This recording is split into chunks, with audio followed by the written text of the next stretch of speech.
CollectAWrestlePalooza. CollectAWrestlePalooza. Hello everyone, welcome to CollectAWrestlePalooza. I'm going to try a new format this week, which is to post two videos instead of just my standard one. And the second video is going to be my thoughts about the collecting hobby in general. I'm not going to feature any products, I'm just going to sit in front of the camera and tell you what I've been thinking about. So this week I've been thinking about how to have fun as a collector.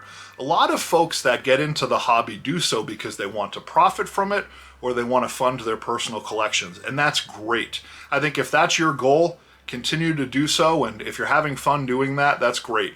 But sometimes that can get tedious. Sometimes you get too into the numbers and you get too into how much you profit and you stop having fun.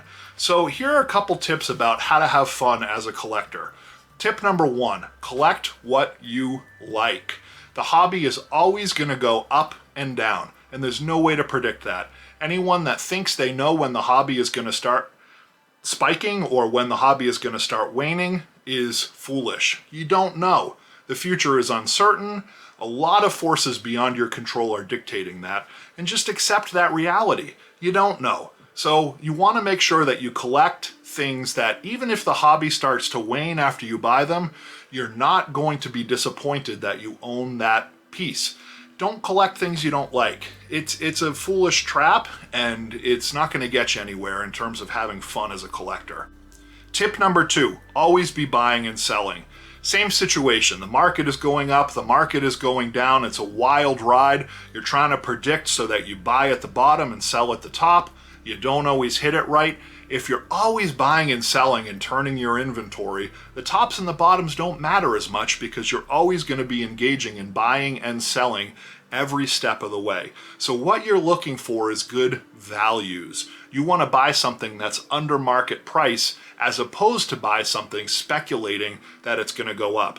Using that strategy ongoing long term is going to help you immensely in ensuring that you always have cash flow to fund your collection.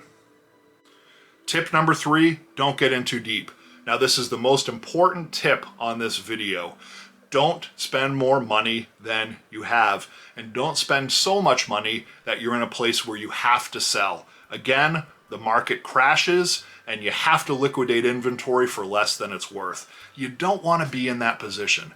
So in order to hedge against that inevitable situation, if you're in the hobby for 5-10 years, it's going to crash. There's no way around it.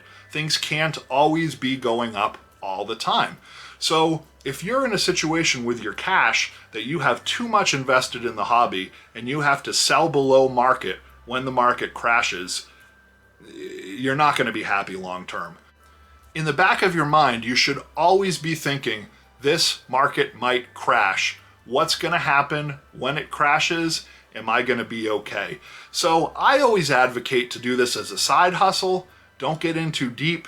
Have fun. And then no matter what happens, you're still going to be rewarded.